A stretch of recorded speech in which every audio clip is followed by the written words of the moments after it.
القرآن والفرقان خير الكتب القرآن نتعلم خيرا واهتدى به الآنام. بسم الله الرحمن الرحيم والصلاة والسلام على رسول الله وعلى آله وأصحابه ومن تبعهم بإحسان إلى يوم الدين. أما بعد، فأعوذ بالله من الشيطان الرجيم. قل من كان عدوا لجبريل فإنه نزله على قلبك بإذن الله مصدقا لما بين يديه وهدى وبشرى للمؤمنين. من كان عدوا لله وملائكته ورسله وجبريل وميكال فإن الله عدو للكافرين. جلالین کے درس کی یہ 42 قسط ہے. آنے والی آیت کریمہ میں بھی یہود کی ایک شرارت کا تذکرہ کیا جا رہا ہے اور صاحب کتاب خود شان نزول بیان فرما رہے ہیں.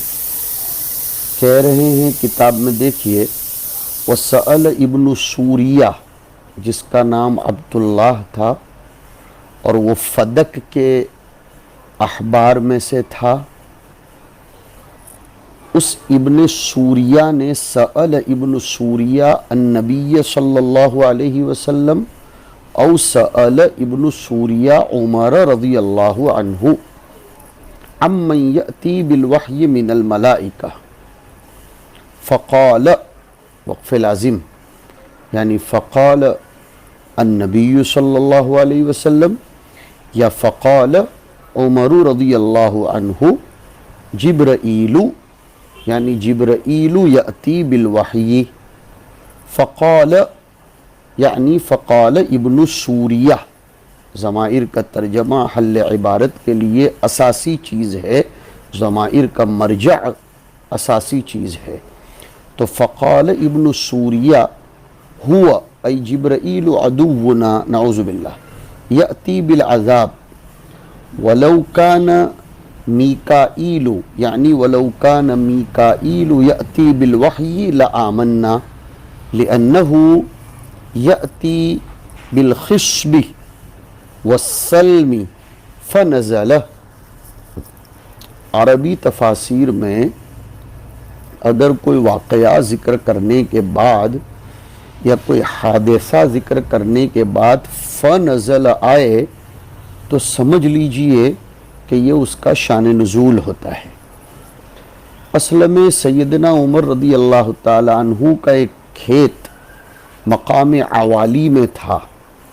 عالیتن کی جمع مسجد نبوی سے حیال الفلاح کی جانب ابھی بھی عوالی کے نام سے ہی وہ علاقہ ہے. وہاں عوالی میں حضرت عمر کا کھیت تھا.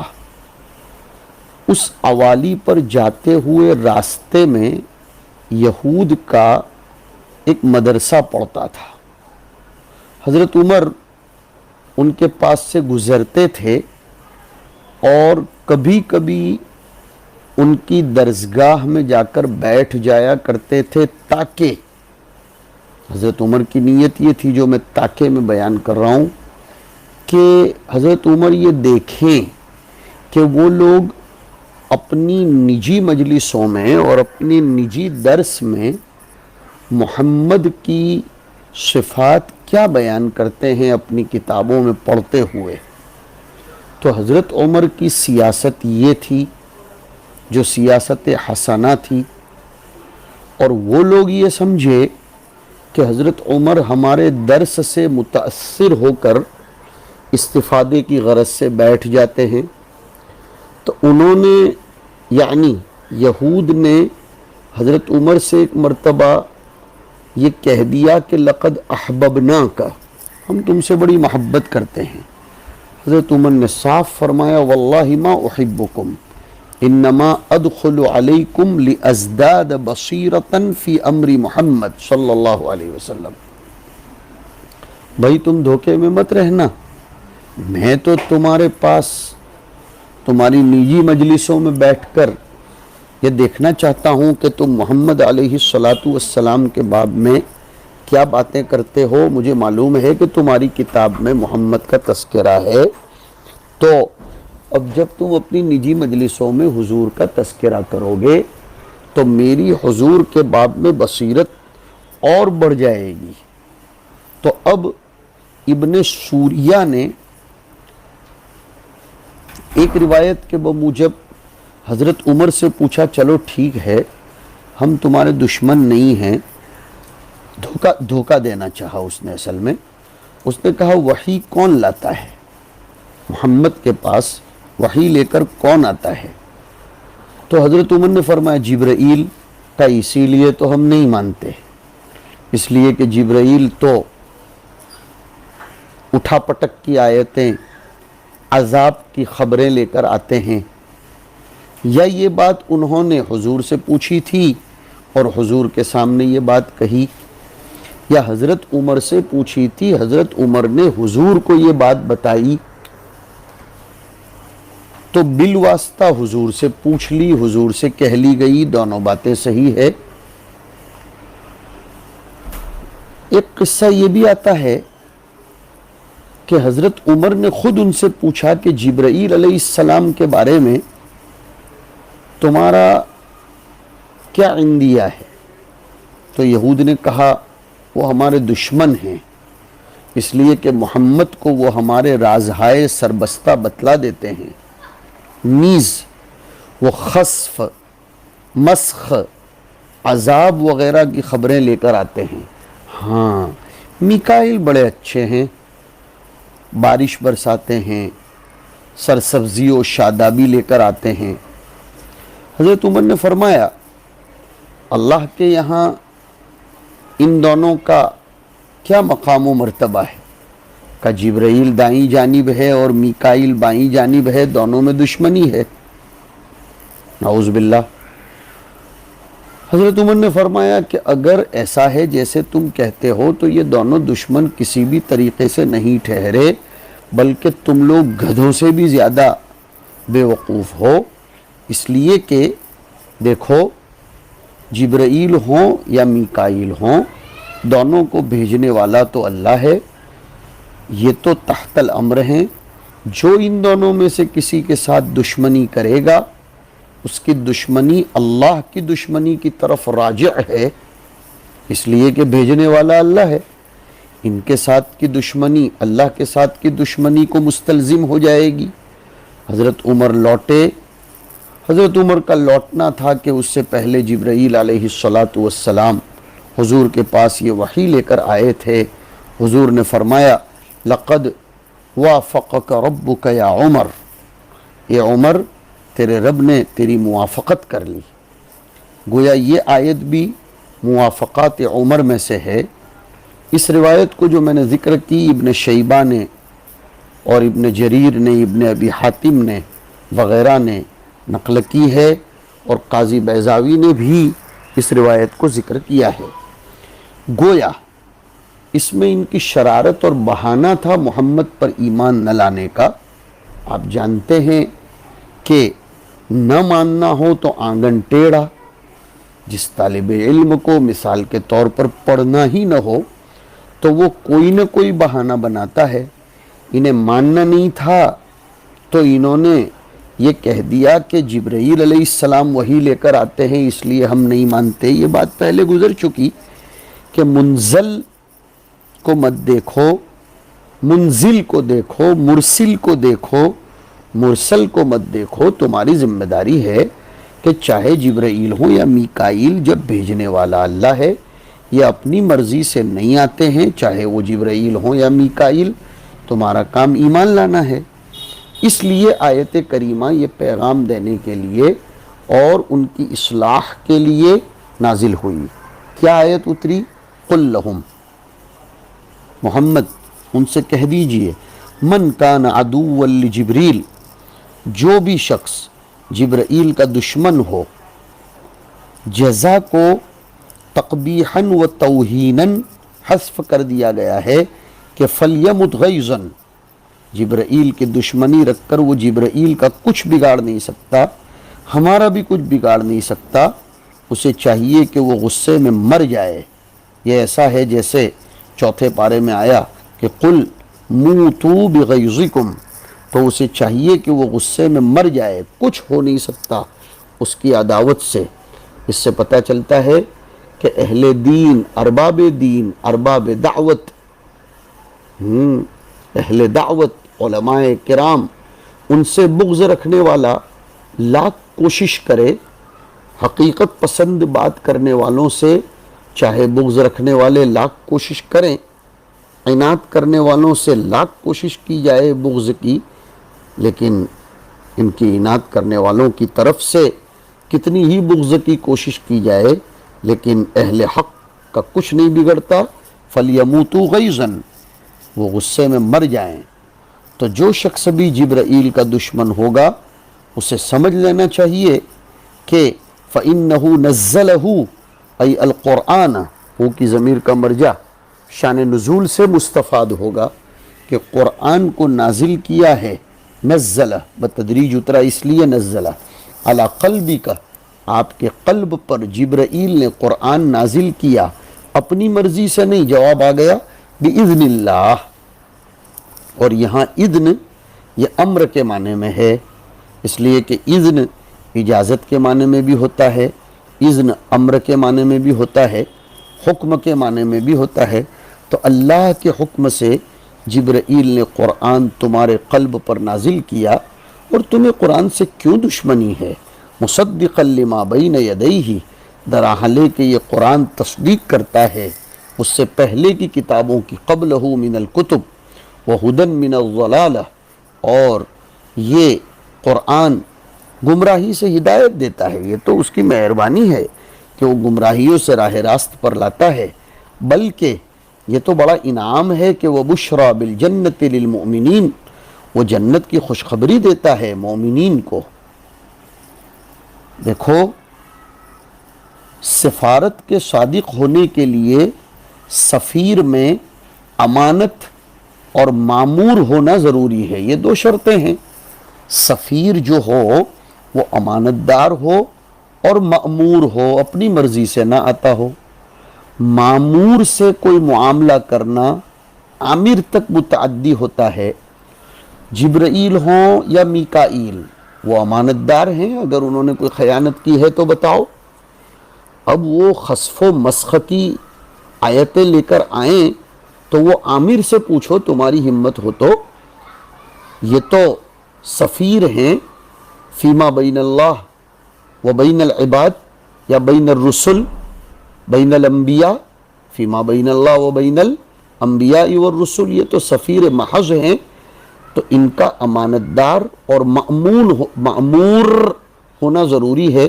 تو بِإِذْنِ اللہ تو آیا، تو اب یہ جب مأمور ٹھہرے تو ان سے کوئی معاملہ کرنا یہ عامر تک متعدی ہوتا ہے، اور عامر اللہ ہے، سو ان کی عداوت کا مستلزم عداوت مع اللہ ہوا۔ ایک بات۔ دوسری بات اس آیت کریمہ سے سمجھ میں آتی ہے فَإِنَّهُ نَزَّلَهُ عَلَى قَلْبِكَ، قلب معانی کی طرح الفاظ کا بھی ادراک کرتا ہے، اس لیے کہ القرآن اللفظ والمعنی جمیعا، تو جب فَإِنَّهُ نَزَّلَهُ اس کو یعنی قرآن کو نازل کیا علی قلبی کا، پتہ چلا کہ قلب الفاظ کا بھی ادراک کرتا ہے۔ بلکہ دو قدم آگے بڑھ کر کہیے، واقع میں مدرک تو قلب ہی ہے، کان وغیرہ تو صرف آلات ہیں، ذرائع ہیں۔ خاص طور پر حالت وحی میں جو کہ بے خودی کا عالم ہے، سنو، حالت وحی میں ظاہری حواس فاعل نہیں رہتے، اس وقت بلا واسطہ کان کے قلب ہی پر الفاظ وارد ہوتے ہیں، قلب ہی اس کو سنتا ہے۔ اسی لیے تو نبی کو فرمایا گیا کہ آپ فکر نہ کریں، ان علینا جمعہ وقرآنہ فاذا قرأناہ فاتبع قرآنہ، آپ کے قلب میں محفوظ کرنا یہ ہمارا کام ہے۔ تو قلب مدرک الفاظ بھی ہے، قلب پر وحی نازل ہوتی ہے، اسی لیے تو فرمایا کہ ان عینی تنامانی ولا ینام قلبی، اس لیے کہ تلقی وحی قلب کرتا ہے اور وحی کبھی بھی آ سکتی ہے، اس لیے حضور یا نبیوں کا دل سوتا نہیں ہے، حالت نوم میں بھی ان کو وحی آتی ہے، اسی لیے فرمایا کہ نبی کا خواب حجت ہوتا ہے، انی ارا فی المنام انی اذبحک فانظر ماذا تری، اور حضور کے باب میں آیا وَكَانَ لَا يَرَى رُؤْيَا إِلَّا جَاءَتْ مِثْلَ فَلَقِ الصُّبْحِ، اور اسی لیے فرمایا الرؤیا الصالحہ جزء، یہ نبوت کے اجزاء میں سے ایک جز ہے، 46واں جز ہے، تو قلب یہ مدرک معانی بھی ہے اور مدرک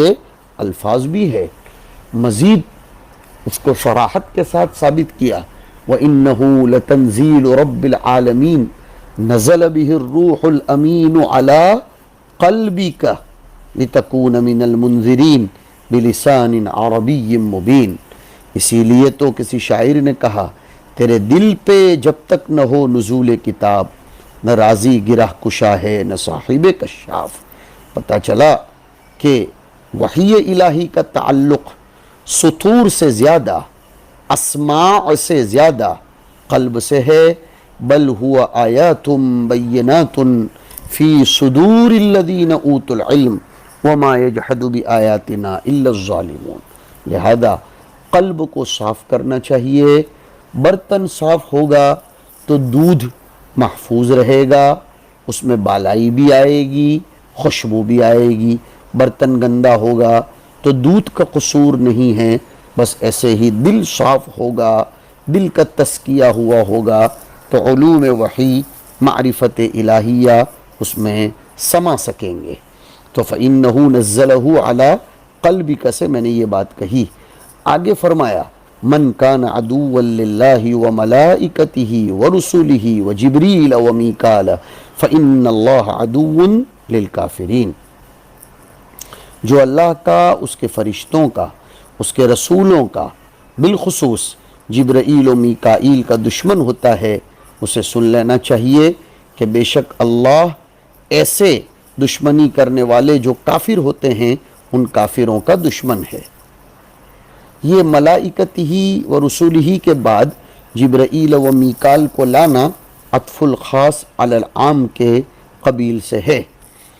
جبریل میں لغت بتاتے ہیں مصنف رحمۃ اللہ علیہ کہ بکسر الجیم جبریل جیسے قندیل، و فتح الجیم جیسے شمویل، بلا حمزۃ بغیر حمزہ کے، میں نے جیسے وزن بتایا شمویل، و بھی یعنی حمزہ کے ساتھ اور فتحہ پڑھیں گے، جبرائیل، جبرائیل جیسے سلسبیل، و بھی بیائن و دونہا، بیائن میں نے پڑھا نا جبرائیل، ایک تو فتحہ بھی اور یا کے ساتھ، و دون الیا جیسے بروزن جحمرش، تو اوزان یاد رکھو، یاد رہ جائے گا، قندیل جبریل، شمویل شمویل، جبریل حمزہ نہیں، پھر سلسبیل جبرائیل، اور جحمرش جحمرش جبرل، جبرائیل جبرائیل، پھر سے جبریل جبرائیل شمویل کی طرح، پھر جبرائیل تو جبریل قندیل، شمویل جبریل، جبریل جبریل، اور جبرائیل اور جبرائیل اور جبرائیل، یہ چار قراتیں اس میں ہیں۔